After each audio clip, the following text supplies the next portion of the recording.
राजकीय व सामाजिक सुधारणांसाठी अंबादास दानवे यांनी मोठ्या आंदोलनांनी नव्हे तर एका फोन कॉलच्या माध्यमातून तक्रारींवर तात्काळ कारवाई करण्यास सुरुवात केली. शिवसेनेच्या कार्यपद्धतीत अंबादास दानवे यांची निष्ठा आणि सामाजिक बांधिलकी यांचा ठसा खोलवर रुजला आहे. छत्रपती संभाजीनगरमधील एक सर्वसामान्य शिवसैनिक म्हणून वावरत असताना समाजकारणाच्या विविध पैलूंचा त्यांनी अभ्यास केला.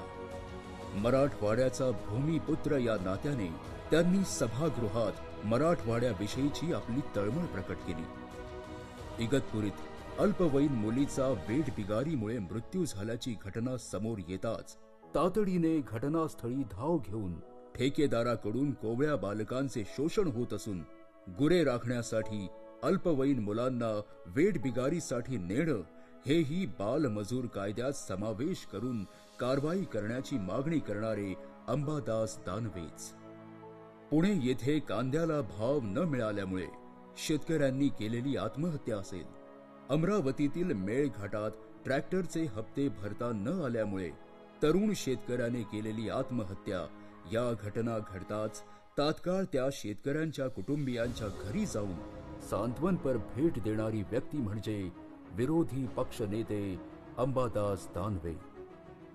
रायगड येथील इरसालवाडीत पहाटे दरड कोसळून निवासी वसाहती दबल्याची बातमी कानावर येताच भर पावसात निसरड्या पायवाटांवरून डोंगरावर पहिले पोहोचून मदत कार्य करणारे त्या दुर्दैवी घटनेचे बळी ठरलेल्या कुटुंबियांचे सांत्वन करणारे हे दानवेच. राज्यात बोईसर, डोंबिवली, नाशिक, जालना, नागपूर भागातील MIDCत स्फोट होऊन कर्मचाऱ्यांच्या झालेल्या मृत्यूनंतर या कंपन्यांना भेटी देऊन मृतांच्या नातेवाईकांचे सांत्वन व त्यांना मदत मिळवून दिली. बॉयलर धोरणाप्रमाणेच रिॲक्टर धोरण असावे, कारण बहुतांश स्फोट हे जुनाट रिॲक्टरमुळे होतात हे त्यांनी ठासून सांगितले. मोठ्या कंपन्यांकडून नादुरुस्त रिॲक्टर खरेदी करून त्यांचा वापर केल्याने अशा दुर्घटना घडतात याकडे त्यांनी सरकारचे लक्ष वेधले.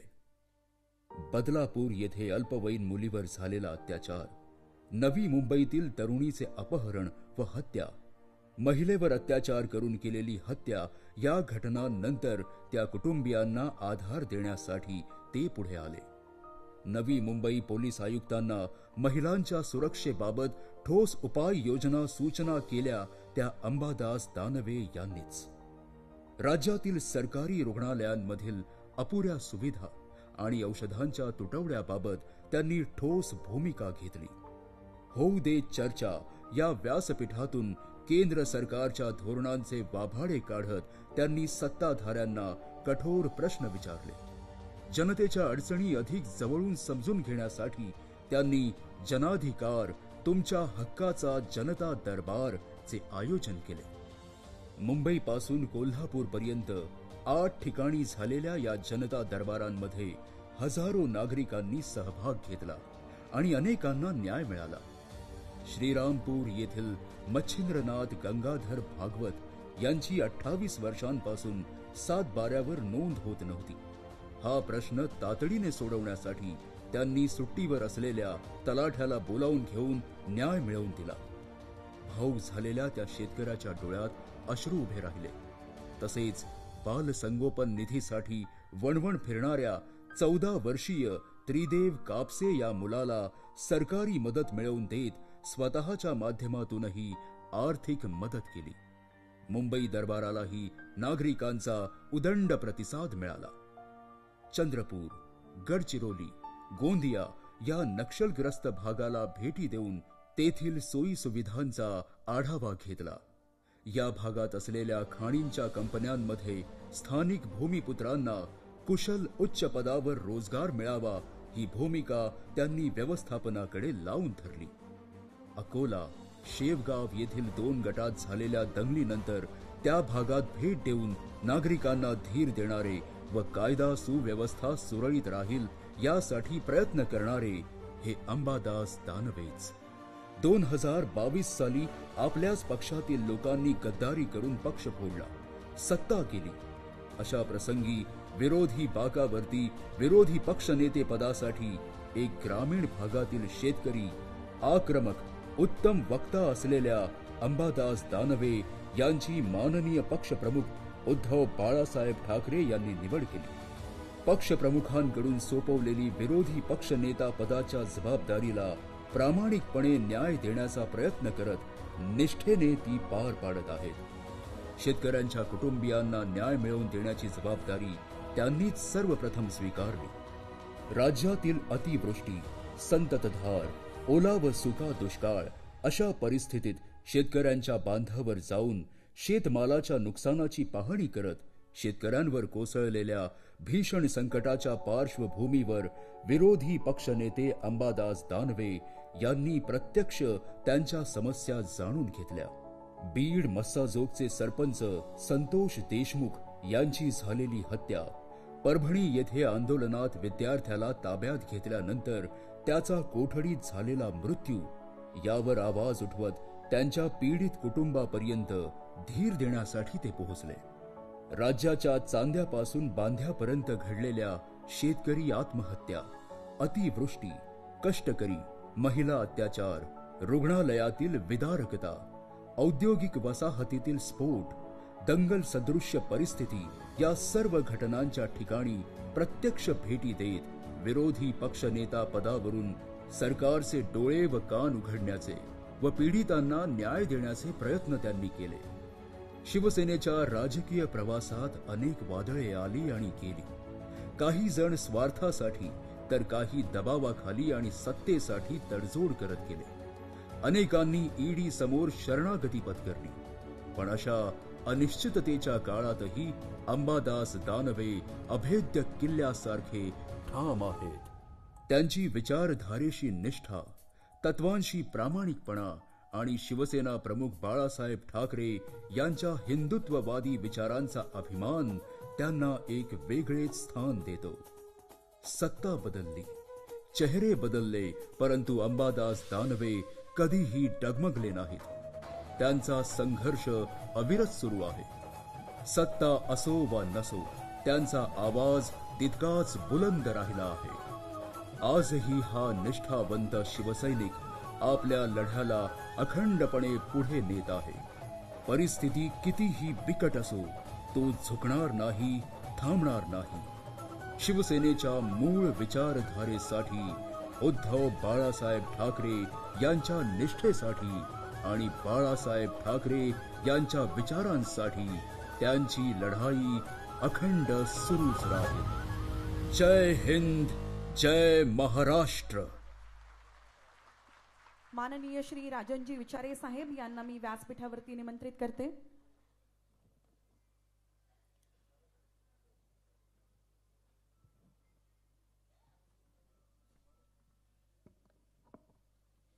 शिवसेना हा एक विचार असून त्याच्याशी एकनिष्ठ राहून आपले सामाजिक कर्तव्य अविरतपणे कार्यरत ठेवण्यासाठी केलेला निर्धार हा शिवबंधन आहे.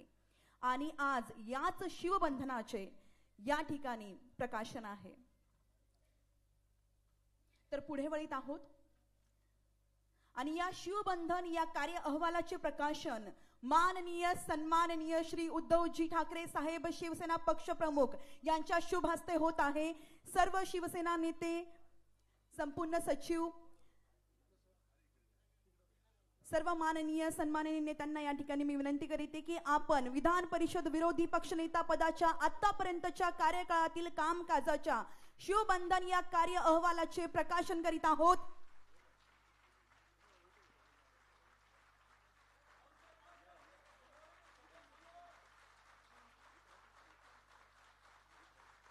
छत्रपती शिवाजी महाराज की, छत्रपती संभाजी महाराज की, जय भवानी.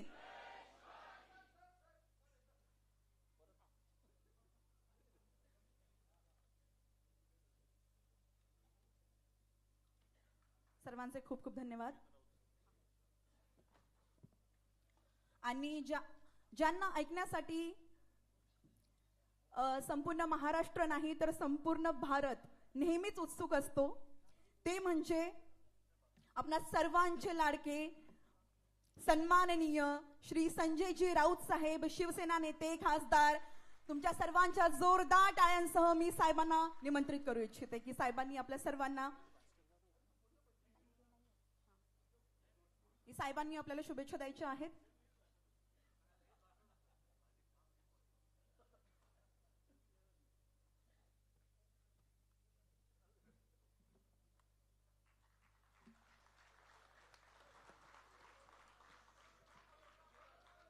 शिवसेना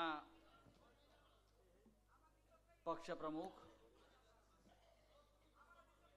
आदरणीय उद्धवजी ठाकरे, व्यासपीठावरील शिवसेनेचे सर्व सन्माननीय नेते आणि ज्यांच्या कार्य अहवालासाठी आपण सगळे इथे जमलेलो आहोत, ते शिवसेना नेते, विधान परिषदेतले विरोधी पक्षनेते अंबादासजी दानवे, त्यांचं कव्हर पुस्तकाचं फार रोमांचक आहे. असं मनगटावर शिवबंधन बांधलेलं आहे.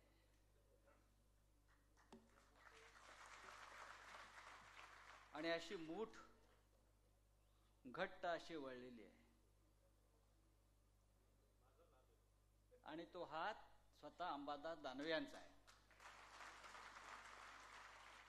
काही लोकांना भाड्यांना मनगट घ्यावी लागतात आणि भाड्याच्या मनगटावर शिवबंधन बांधून दाखवतात. सध्या असं महाराष्ट्रात सुरू आहे. देशामध्ये सध्या महाकुंभ सुरू आहे. प्रयागराजला अनेक लोक जात आहेत. प्रधानमंत्री जाऊन आले. पूर्ण कपड्यात आंघोळ केलेली आम्ही पाहिली. मी चौकशी केली. हे असं त्यामुळे बुलेट प्रूफ जॅकेटमध्ये आंघोळ केली आहे. तुम्ही पहा, बुलेट प्रूफ जॅकेट घालून आमच्या प्रधानमंत्र्यांनी गंगेत कुंभस्नान केलं आणि आम्हाला हिंदुत्वाचा विचार दिला. आज हिंदू हृदय सम्राट आपल्यात असते आणि त्याच्या हातामध्ये कुंचला असता साहेबांच्या हातामध्ये, तर आपल्याला फार सुंदर व्यंगचित्र या विषयावर आपल्याला पाहायला मिळालं असतं. सध्या या महाराष्ट्राचा आणि देशाचा कारभार म्हणजे व्यंगचित्रच आहे. आज सकाळी आम्ही दिल्लीमध्ये होतो आणि सकाळपासून टीव्हीला बातम्या सुरू होत्या. जे आम्ही 9 खासदार आहेत त्यातले 7 फुटणार, 7 जाणार, 7 गेले. मग अरविंद सावंत यांनी सगळ्यांना घरी बोलवलं आणि 9च्या 9 लोकांनी अगदी टीव्हीच्या कॅमेऱ्यासमोर उभं राहून सांगितलं की आमच्या हातामध्ये शिवबंधन आहे. आम्ही फक्त गंगेत स्नान केलं म्हणजे हिंदू नाही आहोत, तर आमच्या हातातलं शिवबंधन हे पवित्र आहे आणि ते गंगा स्नानापेक्षा पवित्र आहे, लक्षात घ्या. आणि म्हणून हे जे शिवबंधन नावाचं पुस्तक अंबादास दानवेंनी आज प्रसिद्ध केलं आणि त्याचं जे नाव आहे शिवबंधन, हे शिवबंधनच बोलत आहे. त्याने भाषण केलं नाही, कारण त्यांचं काम बोलत आहे. आम्ही सगळे इथे जे बसलेलो आहोत, व्यासपीठावर असतील किंवा समोर असतील, आता आम्हाला कोणताही मोह, माया, लोभ राहिलेला नाही. आम्हाला सगळं मिळालं या पक्षाने दिलेलं आहे. आम्ही पोलादाच्या भट्टीतून तावून सुलाखून बाहेर पडलेलो आहोत. त्याच्यामुळे मोदी आता त्यापेक्षा आमचं वाकडं काय करू शकणार नाही. सुरज चव्हाण बसलेले आहेत, तरुण कार्यकर्ता, वर्षभरापेक्षा जास्त काळ तुरुंगात राहिला. वाकला का? काय आम्हाला घाबरवणार तू? आम्हाला काय धमक्या देणार तू? आम्ही पण जाऊन आलो ना, परत जाऊ. शिवसेना हा एक अंगार आहे. बाळासाहेब ठाकरेंनी आमच्या मनगटामध्ये आग भरलेली आहे, आग मस्तकात आणि मनगटामध्ये आमच्या, लक्षात घ्या. म्हणजे गंगेत स्नान केलं उद्धव साहेब त्यांनी, दुसऱ्या दिवशी पार्लमेंटला आले आणि अख्खं भाषण खोटेपणाचं केलं. मी म्हटलं हो काल गंगेत स्नान केलं यांनी, काहीतरी पावित्र्य राखा. गंगेत स्नान करून आले आणि 1.5 तास त्यांनी जे भाषण केलं संसदेमध्ये, म्हणजे किती खोटं बोलावं.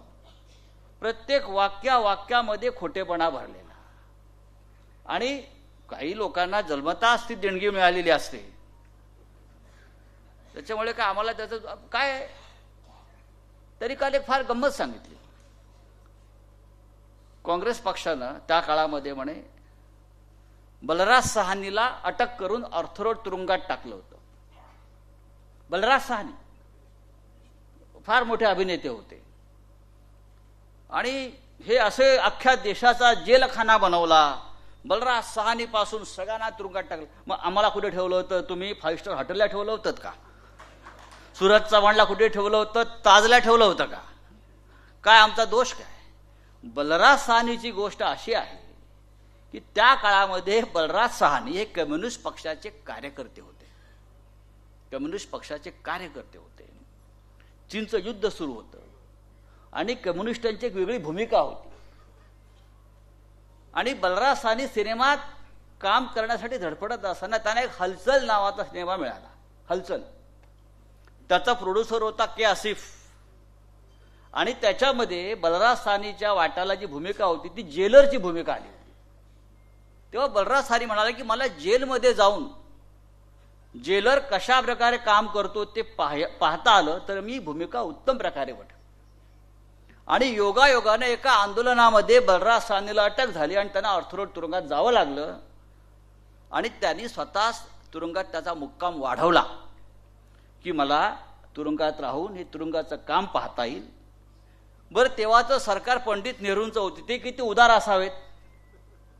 त्यांनी 40 दिवस बलराज सहानीला रोज सकाळ आणि संध्याकाळपर्यंत शूटिंगला जायची परवानगी दिली तुरुंगातून. बलराज सहानी रोज पोलीस व्हॅनमधून तुरुंगातून बाहेर पडायचे, शूटिंग करायचे हलचल सिनेमाची आणि ते परत संध्याकाळी तुरुंगात यायचे. हा जेलखाना होता. आमचा पंतप्रधानांना इतिहास आणि अभ्यास याचं वावड आहे.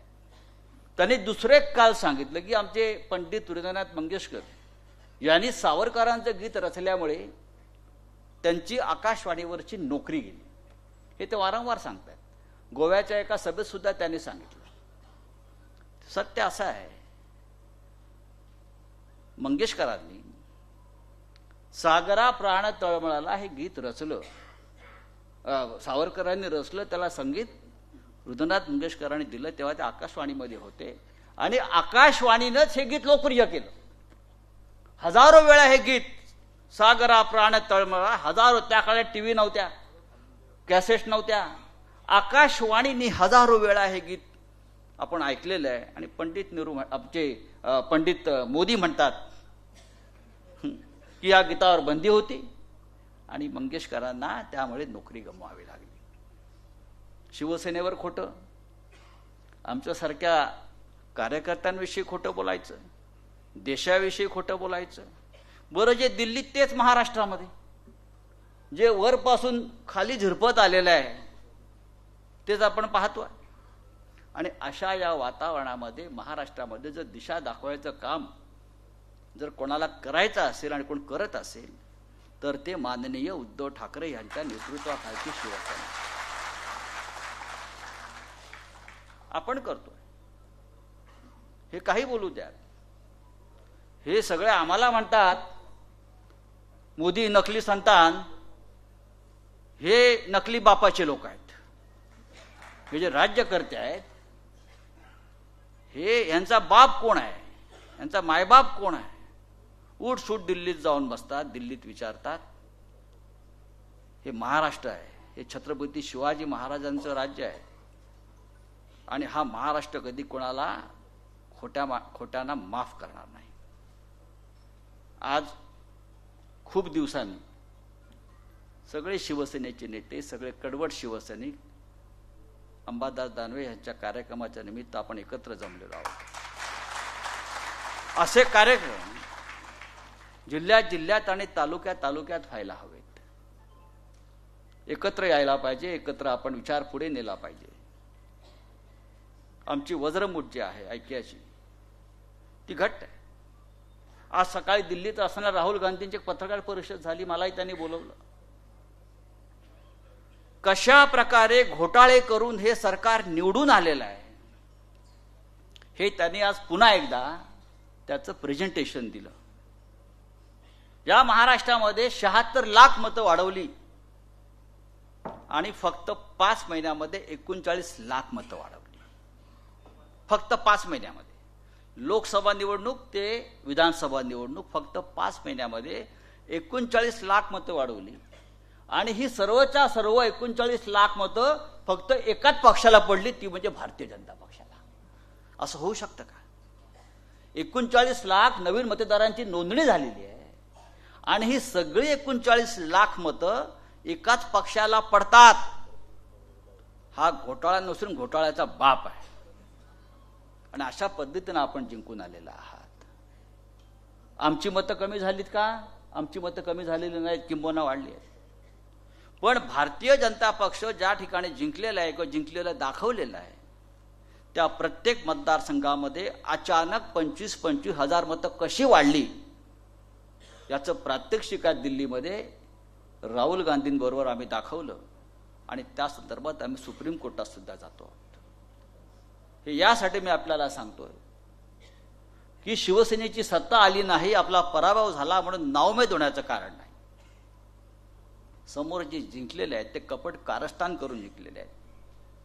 ही अफजल खानाची अवलाद, हे पाठीत खंजीर खुपसणारे लोक आहेत.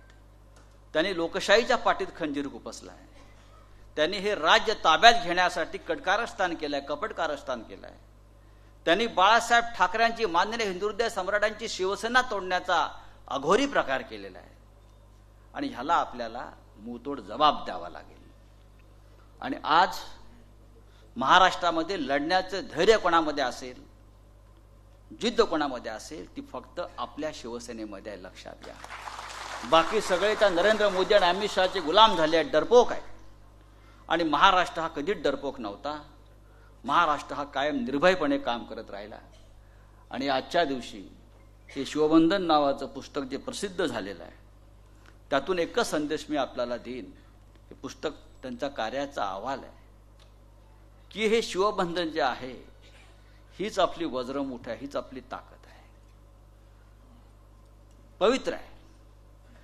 याचा बाजार मांडू नका. ज्यांनी मांडलाय त्यांनी मांडू. आज तिथे मराठी पाऊलं पडते पुढे गाडा होतं, माझ्या डोक्यात ओळ आली. काही जणांचं मराठी पाऊल गद्दारीकडे पडत आहे. ही काय मराठी माणसं आहेत का? माननीय शिवसेना प्रमुखांनी मराठी माणसाला जो स्वाभिमान दिला, अभिमान दिला, अस्मिता दिली, तेज दिलं, त्याच्यावर थुंकण्याचा हा प्रकार आहे. छत्रपती शिवाजी महाराजांनंतर माननीय हिंदुहृदय सम्राट बाळासाहेब ठाकरेंनी या महाराष्ट्राला जो एक पाठीचा ताठ कणा दिला, स्वाभिमानानं उभं राहण्यासाठी कणा दिला, हे सगळे पाठीला कणा म्हणायचं की रेड्याचं शिंग बोलायचं त्यांच्या पाठीला मला काय माहित नाही. पण असो, आज खूप चांगला उत्साहात हा कार्यक्रम होतो. हा असाच राहू द्या. हा उत्साह आपला महाराष्ट्राला पुढे घेऊन जाईल. विधिमंडळामध्ये अंबादास दानवे उत्तम काम करतात. ते अत्यंत भाग्यवान आहेत. ते प्रथमच आमदार झाले आणि विरोधी पक्ष नेते झाले. म्हणजे आल्या त्यांना लाल दिवा मिळाला. आज शिवसेनेमधला बहुतेक एकमेव लाल दिवा तुमच्याकडेच आहे. आम्ही अपेक्षित होतो की आपलं सरकार येईल आणि आपल्यातले अनेक लोक मंत्री होतील. पण हा एक लाल दिवा सगळ्यांना भारी आहे, कारण तो शिवसैनिक आहे. महाराष्ट्राच्या राजकारणामध्ये अंबादास यांच्यासारखे तरुण लोक चांगलं काम करत आहेत, कारण त्यांच्या मागे शिवसेना ही 4 अक्षर ताकदीनं उभी आहे आणि ती तशीच राहते. मी अंबादास यांना पुढल्या त्यांच्या वाटचालीसाठी शुभेच्छा देतो आणि आपली रजा घेतो. जय हिंद, जय महाराज.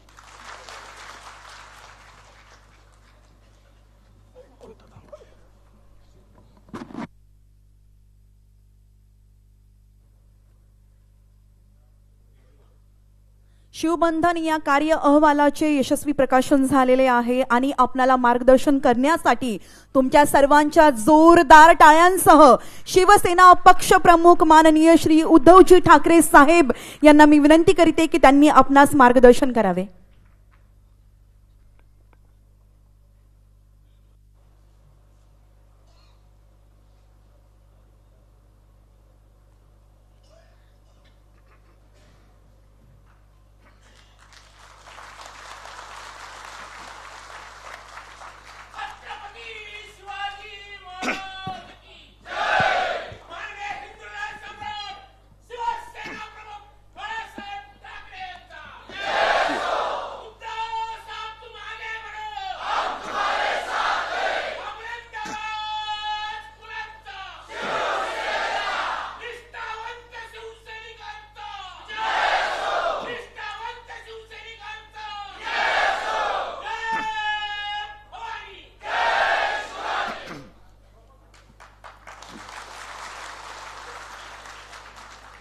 जमलेल्या माझ्या कडवट निष्ठावंत शिवसैनिक बांधवांनो, भगिनी आणि माता,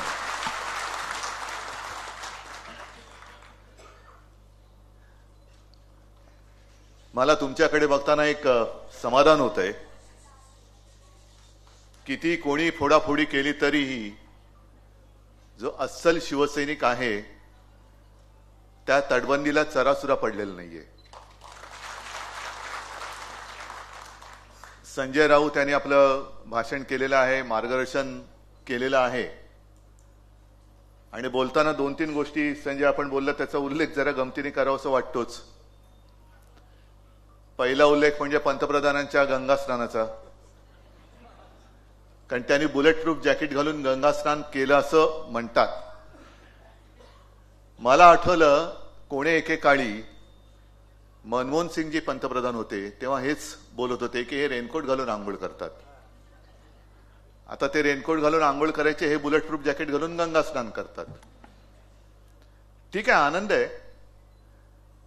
भाविक असतील, श्रद्धाळू असतील, त्यांच्या भावनांना किंवा श्रद्धेला मी काही तडाखा मारत नाही. पण गंगेत डुबकी मारताना आपला रुपया सुद्धा डुबतोय याच्याकडे सुद्धा त्यांचं लक्ष असलं तर बरं. अंबादास, तुम्ही सांगितलं की कव्हरवरचा हात तुमचा आहे, नक्कीच असणार तो, कारण ज्याच्या हातामध्ये शिवबंधन आहे तो शिवसैनिक कधी इकडे तिकडे जाऊ शकत नाही. आणि मी अनेकदा बोललेलो आहे की लढण्यासाठी तलवार लागते, तलवार पकडायला मजबूत मनगट लागतं, पण त्याहीपेक्षा महत्वाचं म्हणजे मन लागतं. नाही तर तलवार आहे पण चालवण्याची हिंमत होत नाही. ज्यांनी गद्दारी केली त्यांची मनं मेलेत, नुसते गट राहिलेले आहेत, मनं मेलेत त्यांची. आपण तलवार कोणावर चालवत आहोत हेच त्यांना कळण्याचं झालेलं आहे. आणि मग अशा वेळेला तुमच्यासारख्या सगळ्या शिवसैनिकांचं कौतुक नाही करायचं तर काय करायचं? आज सुद्धा सूरज साधा शिवसैनिक आहे, काय दिले त्याला? आपण म्हटलं असतं तर तो झोकू शकला असता, भाजपमध्ये जाऊ शकला असता, मिंद्याकडे गेला असता. पण जे महाराष्ट्र गीत आपण ऐकलं, दिल्लीचंही तख्त राखितो महाराष्ट्र माझा, हे दिल्लीच्या तख्ताला अजून माहिती नाहीये. आत्ताचे जे बसलेत दिल्लीच्या तख्तावर त्यांना माहिती नाही की त्यांचं तख्त हे महाराष्ट्र राखतो. महाराष्ट्रावरती जुलूम केला तर दिल्लीचाही तख्त फोडतो महाराष्ट्र माझा, ही नवीन ओळ आपल्याला लिहावी लागेल. सगळेच काही तुमचे गुलाम नाही होऊ शकत आणि होणार नाही. गुलामी ही महाराष्ट्राच्या रक्तामध्ये नाहीये. अंबादास सारखा जेव्हा एखादा साधा शिवसैनिक काम करत करत त्यांना मगाशी विचारलं तुम्ही बोलणार ना, कारण असा त्यांचा सोहळा आहे, त्यांच्या कार्य अहवालाचं प्रकाशन आहे. ते म्हणाले नाही, माझी फिल्म आहे, मी काम जे केले माझं कामच बोलतंय, मला बोलण्याची गरज नाही. आणि एक साधा शिवसैनिक कशाला, काल परवाकडे आपले रवींद्र माने आले होते, मुद्दामून उल्लेख करतो, रवींद्र माने आपले शिवसैनिक आणि आपल्या पहिल्या 95च्या काळातले मंत्री. आणि मला आमच्या गप्पा चालल्या होत्या, काय होतं कसं होतं, कशी लोक आता पटकन निष्ठा बदलतात, निष्ठा विकतात, मुळात ते निष्ठा नसतेच. आणि मी त्यांना सहज विचारलं की माने साहेब तुम्ही आलात तेव्हा शिवसेनेत काय व्हायचे होतात? ते म्हणाले मी विशी मध्ये असेल. काय तुम्हाला काय कशासाठी आलात?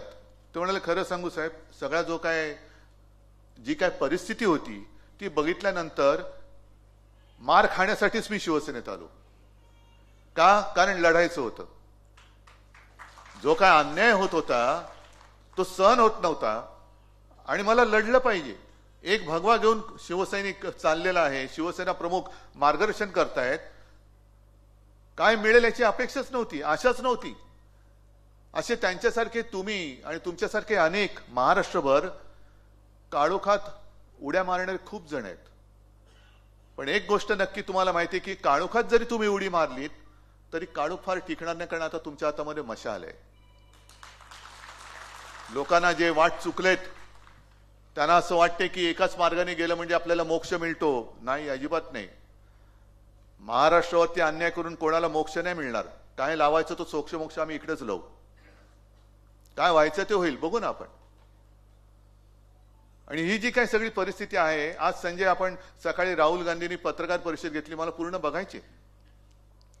पूर्ण व्यवस्थित त्यांनी तो त्यांचं ते जे काही ढोंग आहे बहुमताचं ते फाडून टाकलेलं आहे. कारण हा पराभव कोणालाच पटलेला नाही. आपल्याला जसं पराभव पचलेला नाहीये, पटलेला नाही, तसं त्यांना विजय सुद्धा पटलेला नाहीये. कारण एवढं बहुमत मिळालं तरी सुद्धा मुख्यमंत्री कोण हे ठरवायला 1 महिना लागला. मुख्यमंत्री झाल्यानंतर कोणाला काय मिळणार, वाटा तुझा वाटा किती, माझा वाटा किती. त्याच्यानंतर पालकमंत्री पद अजून ठरत नाहीयेत काही ठिकाणची. ही सगळी खेचाखेची करणं याला तुम्ही बाळासाहेबांचे विचार म्हणता आणि बाळासाहेबांचे विचार मानता. मी 23 जानेवारीच्या सभेत जे बोललो होतो की आपले जे हे लाचार सेनेचे जे प्रमुख नेते आहेत, लाचार सेनाच आहे. अरे नेता कसा असला पाहिजे की बघितल्यानंतर प्रेरणा आली पाहिजे. हे कुठले नेते? हा, म्हणजे डोकं नाहीच आहे, मग दाढी खाजवायची. यांच्याकडे बघून कोणाला प्रेरणा मिळत असेल तर जा बाबा, तुझं भलं हो, भलं हो. पण प्रत्येक वेळेला काही झालं की ते मी 23 जानेवारीला म्हटलं होतं ना, रुसूबाई रुसू, गावात जाऊन बसू, डोळ्यातले आसू आता लागले दिसू. ही आता त्यांची हालत झालेली आहे. आणि आज सुद्धा जी काय बातमी सकाळी एकदम सोडून दिली होती की शिवसेनेचे 6-7 खासदार फुटणार. बघा ना, हिंमत असेल तर फोडून दाखवा, फोडून दाखवा.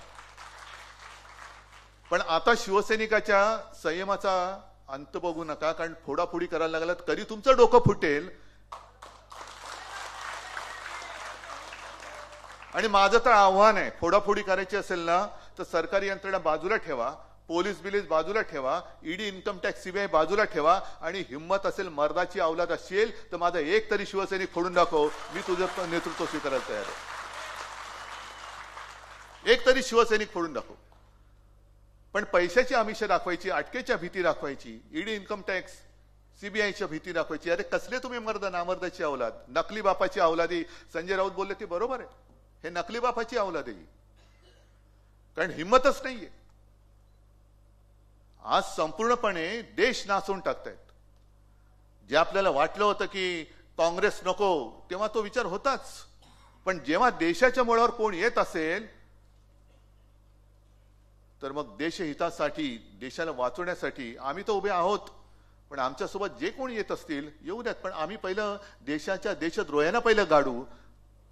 सत्तेसाठी, सत्तेच्या साठमारीमध्ये जी लोकशाही तुम्ही मारताय, लोकशाहीचा तुम्ही खून करता आहात, त्या खुन्यापासून माझ्या देशाला आम्ही नाही वाचवणार तर दुसरं कोण वाचवणार?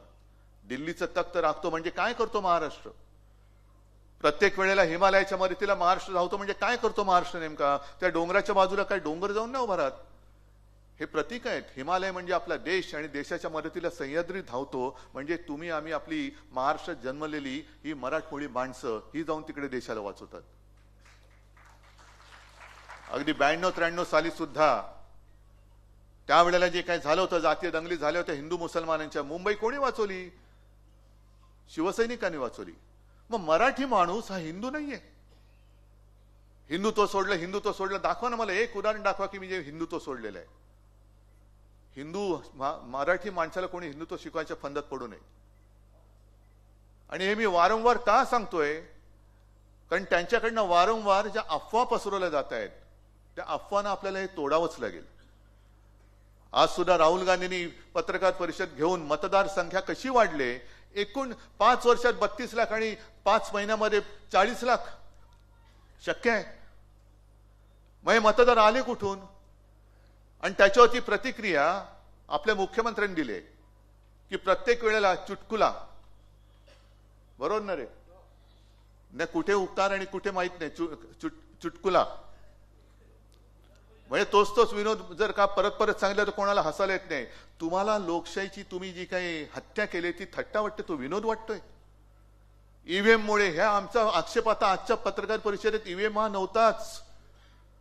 तुम्ही ज्या बोगस पद्धतीने मतदार घुसवलेत आणि आज तुम्ही जवळपास संपूर्ण महाराष्ट्रातून इकडे आलेला असाल पदाधिकारी, जिल्हा प्रमुख, मी तुम्हाला जे वारंवार सांगतोय की गटप्रमुख गटप्रमुख गटप्रमुख, परत तेच तुम्ही म्हणाल की आहोत तुम्ही घरी सुद्धा सांगितले, इथे सुद्धा सांगितलं, कारण तेच कारण आता समोर होते. कारण फार वर्षांपूर्वी सेशन आपले निवडणूक आयुक्त होते, मुख्य निवडणूक आयुक्त महाराष्ट्रामध्ये आले होते. मंत्रालयात त्यांनी सर्व पक्षांची एक मीटिंग घेतली. मला वाटतं देसाई साहेब तुम्ही असाल, पण मी सुद्धा आलो होतो, मनोहर जोशी वगैरे असतील सोबत, सगळे शिवसेना नेते, आणि आम्ही शिवसेनेच्या वतीने तिकडे गेलो. मंत्रालयात भेट झाली. मग त्यांनी काय करायला पाहिजे, काय करायला नको, ह्या सगळ्या गोष्टी सांगितल्यानंतर चहा पाण्यासाठी आम्ही जेव्हा बसलो तेव्हा मला बाळासाहेबांनी सांगितलं होतं की त्यांना मुद्दामून सांग की माझ्या देशात बांगलादेशी मतदान कसा करू शकतो. मी त्यांना विचारलं की सेशन साहेब हे तुम्ही सांगितलं फार छान आहे, पण मुळामध्ये दुसऱ्या देशातला मतदार बांगलादेशी हा माझ्या देशात येऊन, माझ्या राज्यात येऊन, माझ्या शहरात येऊन मतदान कसा करू शकतो, तिकडे तुम्ही काय करता. त्यांनी माझ्याकडे बघितलं आणि मला म्हणाले की एक काम कर, तू त्यांना रेशन कार्ड द्यायचं थांबव, तू म्हणजे राज्य सरकार, मी नाही तर उद्या परत बातम्या उद्धव ठाकरे बांगलादेशांना रेशन कार्ड देतात म्हणून. आणि हे वाक्य तोडून हे सुद्धा फिरवतील, ते एवढे नीच आहेत बिनबापाचे.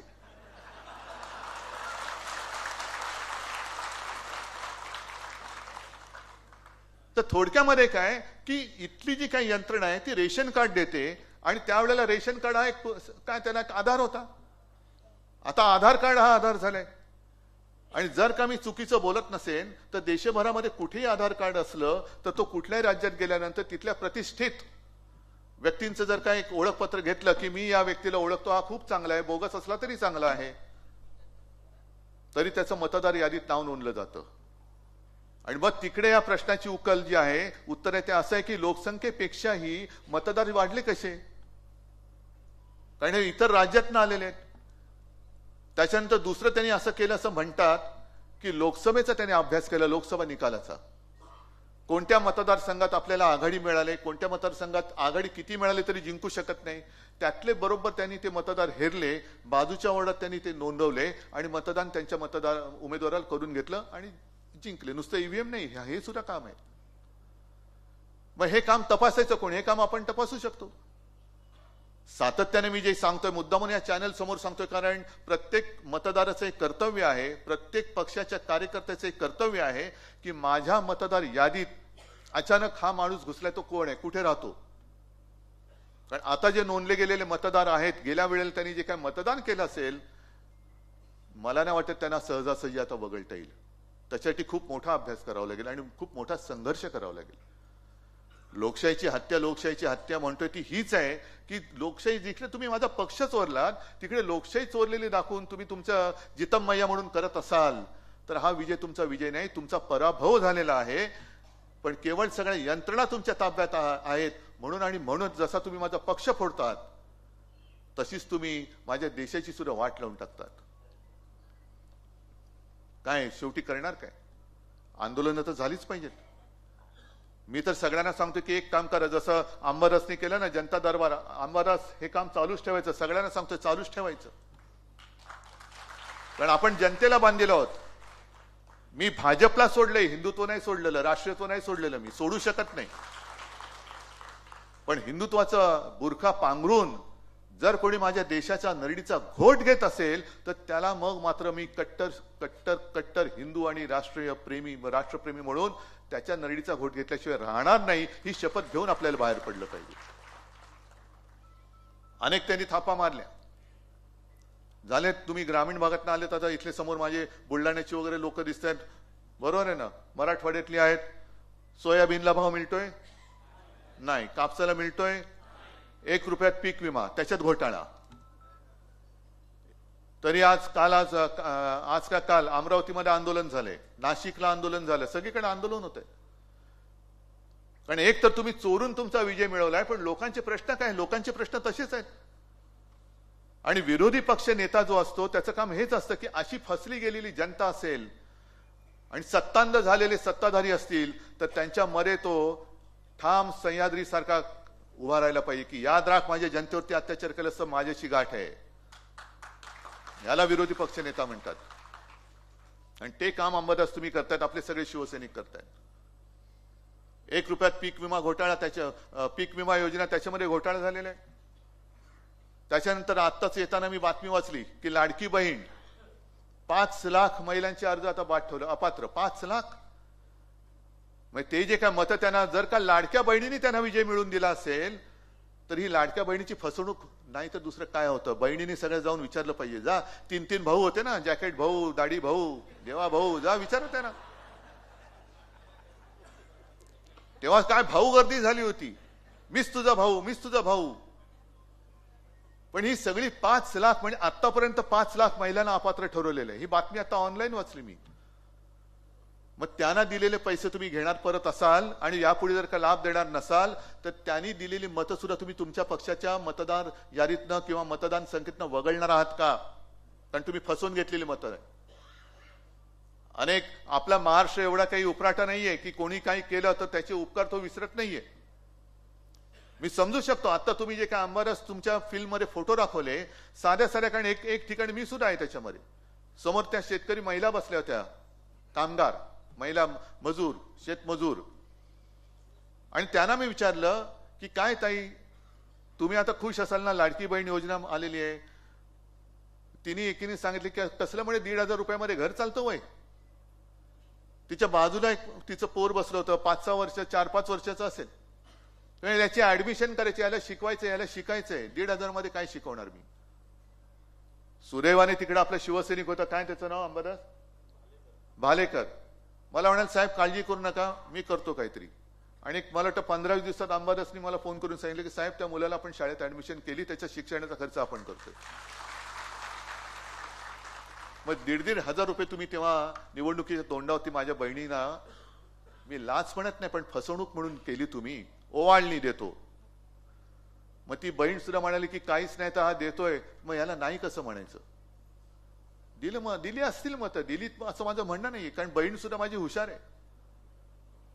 फसवा कोण आणि खरा कोणी ती ओळखते. पण ह्या ज्या काही गोष्टी आहेत ना त्याला आता वाचा फुडली पाहिजे. ठीक आहे, निवडणुका येतात, निवडणुका जातात, हार जीत होत असते, पण ही हार नाहीच आहे. आपण जिंकलेलो आहोत. कारण लोकांच्या मनात आज सुद्धा शिवसेना आहेच आणि आपली शिवसेना आहे. आणि यांना काय वाटतं, जे गद्दार झाले त्या गद्दारांना सांगू इच्छितो, अरे तुम्हाला तानाजी मालुसरे नाही होता आलं, शिवाजी महाराज सोडूनच द्या, बाजीप्रभू देशपांडे नाही होता आलं, पण खंडोजी खोपडे व्हायला सोपं असतं. ते खंडोजी खोपडे तुम्ही झाल्यात, सूर्याजी पिसाळ तुम्ही झालेला आहात. आणि लोकसभा निवडणुकीच्या वेळेला ओमराजेंनी एक चांगलं भाषण माझ्यासमोर केलेलं. ओमराजे म्हणाले की सूर्याजी पिसाळ नाव घेतलं आपण काय म्हणतो, खंडोजी खोपडे. मग त्यांना 400 वर्ष झाले तरी सुद्धा गद्दारीचा शिक्का पुसला जात नाही. यांनी काल केलेली गद्दारी यांचा शिक्का कधी पुसला जाणार? शेवटी इतिहास म्हणून इतिहासात तर यांना जागा मिळणारच नाही म्हणा, पण गद्दार म्हणूनच यांची नोंद होणार आहे, तोतये म्हणूनच नोंद होणार आहे. त्याच्यामुळे खंडोजी खोपडे व्हायला खूप सोपं असतं. पण बाजीप्रभू देशपांडे माहितीये मी मरणार आहे, पण माझा राजा तो सुरक्षित पोहोचला पाहिजे. कारण तो जगला तर माझं राज्य, माझी माता, भगिनी, बांधव सगळे सुरक्षित राहणार आहेत. तानाजीला सुद्धा माहिती होतं की आपण मरू, पण माझा भगवा मी खाली नाही टेकू देणार. अरे भगवा विकणारी ही नतद्रष्टा औलाद, तुम्ही काय आम्हाला हिंदुत्व शिकवताय? मरण समोर दिसत असताना सुद्धा लढणारे शिवरायाचे मावळे, त्यांच्यापासून जरी प्रेरणा घेतली तरी मी म्हणेन तुम्हाला शिवबंधन म्हणजे काय असतं ते कळेल. ते त्याला म्हणतात शिवबंधन. तेव्हा काय निवडणुका नव्हत्या. आणि आपल्या नितीन बानगुडे सरांनी ते सांगतात ना, अफजल खान आल्यानंतर कान्होजी जेरे नाईक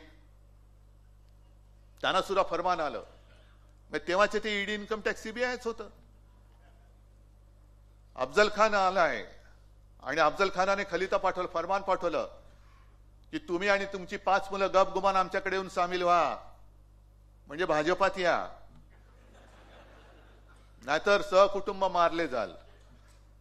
आणि मग तो ते फरमान घेऊन 5 मुलांना घेऊन कान्होजी गेले महाराजांकडे आणि त्यांनी सांगितलं अफजल खानाचा खलिता आलेला आहे. महाराजांना माहिती होतं. ते मग त्यांनी असं असं लिहिलेलं आहे.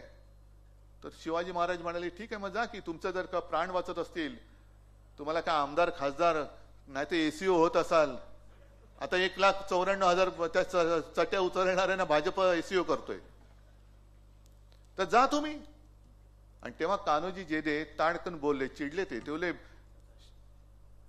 महाराज, त्याने एक तर तांब्या घेतला, हातावरती पाणी सोडलं आणि हे सोडलं मी माझं पाणी वतनावरती, हे सोडलं पाणी माझ्या मुलाबाळावर, पण जोपर्यंत जीवात जीव आहे तोपर्यंत मी तुमच्याशी आणि भगवेशी प्रतारणा करणार नाही. याला म्हणतात शिवबंधन. याचा अर्थच त्यांना कळणार नाही. आज महाराष्ट्र मारला जातोय, मुंबईचा सत्यानाश करतायत. जे गेले वर्ष, 1.5 वर्ष मी बोलतोय, आदित्य बोलतोय, सगळे बोलतायत की आपल्या मुंबईला, जी मुंबई अभिमानाने आपण सांगतो की माझ्या देशाची आर्थिक राजधानी, त्या देशाच्या आर्थिक राजधानीला आता भिकेचे डोहाळे लावले त्यांनी, भिकेचे डोहाळे. संपूर्ण देशात सर्वाधिक कर संकलन करणार जर का राज्य आणि शहर असेल तर ती आपली मुंबई. जवळपास 35 ते 37% कर संकलन जे काय दिल्ली केंद्र सरकार करतात ना तिकडे बसून, हे त्यातलं एकटी मुंबई 35 ते 37% कर ही आपली एकटी मुंबई देते.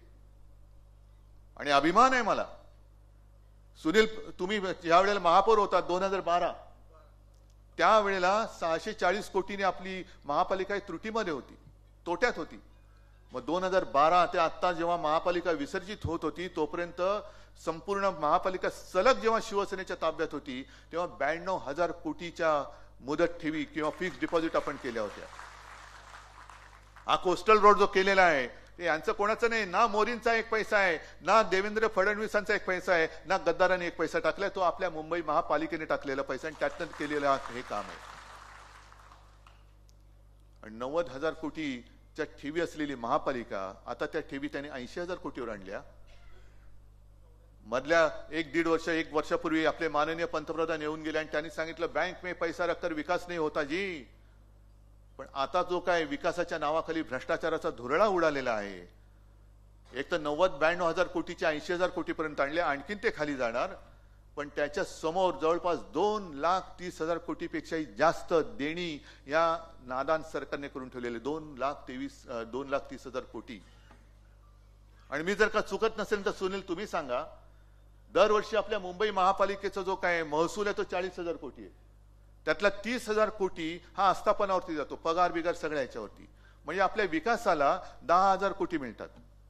आधीच 1.25 लाख 2.5 लाख कोटी यांनी जर का देणं करून ठेवलं असेल तर मोजा ना तुम्ही, पाडा मोजा, 10×10, 10×2=20, 10×3=30, जवळपास 23 वर्ष या आजच्या कामाची देणी मुंबई महापालिका फेडत बसेल.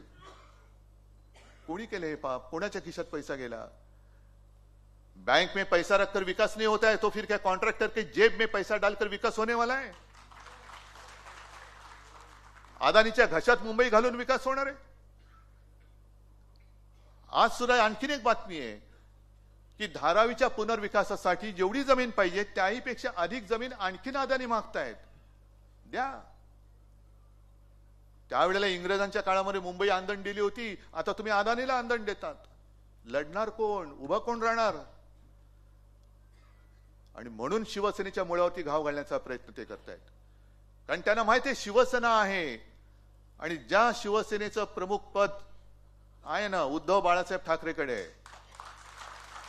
बाळासाहेब ठाकरे यांचा पूर्ण इतिहास तुम्हाला माहिती आहे. बाळासाहेबांच्या वडिलांचा इतिहास तुम्हाला नसेल माहिती तर सांगतो की संयुक्त महाराष्ट्राच्या चळवळीमध्ये पहिले 5 जे नेते होते त्याच्यात माझे आजोबा होते, प्रबोधनकार केशव सीताराम ठाकरे. त्यावेळेला तेही तुरुंगात गेले होते. आणि अशा घरात जन्मलेला माणूस जोपर्यंत तुमच्या समोर ठामपणे उभा आहे तोपर्यंत मी मुंबई तुम्हाला गिळायला देणार नाही, म्हणजे नाही, अजिबात नाही. आणि म्हणून उद्धव ठाकरेला एकटा पाडा. मराठी माणसाची ताकद, बटेंगे तो कटेंगे, हे आपल्याला वाटलं हिंदू मुसलमान, नाही, आपल्या मराठी माणसात त्यांनी लावली ही कलागती. म्हणजे चांगल्या संस्था आता मुंबई महापालिका तोडून टाकली, फोडून टाकली जवळपास. हॉस्पिटल्स आता त्याचं खाजगीकरण करायला चाललेत. महापालिकेचे हॉस्पिटल्स आहेत, राज्याचे हॉस्पिटल्स. मग भगवतीचं करणार का? चालत नाही, चालू शकत नाही. मग साधा माझा प्रश्न आहे, महापालिकेचे हॉस्पिटल चालत नाही म्हणून जर का खाजगीकरण करत असाल तर उद्या महापालिका नाही चालत, मग ती अदानीला दिली तर? नाही बाबा, महापालिका चालत नाही कारण आधीच 2.5 लाख कोटींचं डोक्यावरती ओझं आहे, आम्ही नाही करू शकत, देऊन टाका अदानीला. त्या महापालिकेच्या ऑफिसमध्ये काय अदानी बसणार तिकडे? आणि अशा वेळेला आपलं काम आहे, शिवबंधन काय असतं हे शिवबंधन नुसतं हातात असून चालत नाही. शिवबंधन हृदयात पाहिजे. आणि शिवबंधन म्हणजे या मातीशी आणि आपल्या मातेशी बंधन, त्याला मी म्हणतो शिवबंधन. ते खरं शिवबंधन आहे. आणि मग परत एकदा जेव्हा 1966 साली शिवसेना प्रमुखांनी जो आपल्याला एक मंत्र दिला, मराठा मराठेतर, ब्राह्मण ब्राह्मणेतर, 96 कोळी 92 कोळी, स्पृश्य अस्पृश्य, घाटी कोकणी, असे सगळे भेदाभेद गाडून मराठी माणसाची भक्कम एकजूट बांधा, याला म्हणतात महाराष्ट्र धर्म. आणि हा महाराष्ट्र धर्मच हिंदुत्वाला वाचू शकतो, देशाला वाचू शकतो. आणि हेच तर खरं शिवबंधन आहे. आणि म्हणून तुम्हाला त्या शिवबंधनाची एक जाणीव करून देण्यासाठी अंबादास, तुम्ही तुमच्या कार्यक्रमाचं नाव शिवबंधन ठेवलं, याच्याबद्दल तुमचं मी खास अभिनंदन करतो. आणि आज जरी माझ्या हातामध्ये काही नसलं देण्यासारखं, तरी हीच तर खरी शिवसेना आहे. जे शिवसेना प्रमुख बोलले होते ते आता आपल्याला राजकारणात करायचंय. नोकऱ्या मागणारे होऊ नका, नोकऱ्या देणारे व्हा. पद मागणारे होऊ नका, पद देणारे व्हा. कारण यांचं आयुष्य जे आहे मिंद्यांचं, अरे काजवा जरी एवढा असला तरी स्वयंप्रकाशित असतो. हे स्वयंप्रकाशित कुठे? यांच्यात तिकडनं टॉर्च मारतात तोपर्यंत दिसत आहेत. दिल्लीतनं टॉर्च बंद झाला की अंधारात कुठे जातील कळत नाहीत. आणि मग त्यांच्या बरोबर जे गेलेले आहेत त्या काळोखात काय चेंगराचेंगरी होईल काय कळणार नाहीये. यांचं भवितव्य फार बिकट आहे. त्यांना बाकी म्हणजे मी म्हणतो ना की पुण्यामध्ये तो कुठला आता एक तो रोग पसरतोय, GBS, बरोबर ना? कशामुळे पसरतोय? दूषित पाणी. कोण जबाबदार? उत्तर द्यायला कोण आहे? महापालिका आहे. महापालिका विसर्जित झाले, महापौर नाहीये. तुम्ही जे काय मागे म्हणायचं स्टँडिंग की अंडरस्टँडिंग, आहो तुमच्याकडेच ती पुणे महापालिका होती, भाजपकडेच होती. मग जा तुम्ही त्या नगर विकास खात्यात जे काय तिकडे जे धेण बसवले ना त्याला विचारा, जाब काय मिळालं नाही का? तू गावात जाऊन बसतो आणि रेडा कापतोस. पुणेकरांना दूषित पाण्यातनं रोग होत आहेत. कोण जबाबदार? कोण? मंत्री नाही तर दुसरा कोण असणार आहे? कारण तुम्ही महापालिका ठेवलेलीच नाहीये. पण हे जाब नाही विचारायचे. पण आम्हाला काय मिळालं तर आम्ही खुश, नाहीतर रुसूबाई रुसू. हे रुसूबाई रुसू सोडा. कारण जर जनता पेटली तर तुमच्या घरात घुसू, हे जनता म्हणेल उद्या. आणि अशा पद्धतीने हा जो काय कारभार चाललेला आहे त्या कारभाराला जर उत्तर द्यायचं असेल तर हातामध्ये शिवबंधन आणि भगवा घेऊनच आपल्याला उतरावं लागेल. बाकी बोलण्यासारख्या अनेक गोष्टी आहेत. सगळ्याच गोष्टी काय आज मी बोलणार नाही, कारण आजचा मुख्य कार्यक्रम अंबादासच्या कार्य अहवालाच्या प्रकाशनाचा आहे. आणि असं अहवाल प्रकाशन करणारे मला वाटतं शिवसेना हा एकमेव पक्ष असेल. अगदी नगरसेवक प्रकाशन करतात, शाखा प्रमुख करतात, विभाग प्रमुख करतात. दुसऱ्या पक्षामध्ये कार्यच नाही, अहवाल कसला देणार? तर असेच तुम्ही शिवसेना प्रमुखांचे कट्टर सच्चे शिवसैनिक, निष्ठावंत शिवसैनिक काम करत राहा आणि महाराष्ट्र रक्षणासाठी सज्ज राहा, एवढंच सांगतो आणि आपली रजा घेतो. जय हिंद, जय महाराष्ट्र. धन्यवाद साहेब. शिवबंधन या कार्य अहवालाच्या प्रकाशनासाठी उपस्थित राहिलेल्या सर्व शिवसेना नेत्यांचं, सर्व शिवसेना सचिवांचं, तमाम शिवसैनिकांचं मी निवेदिका मीनाक्षी बालकमल मनापासून आभार मानते. आणि राष्ट्रगीताने आपण या कार्यक्रमाची सांगता करणार आहोत. सर्वांनी राष्ट्रगीतासाठी उभं राहायचंय.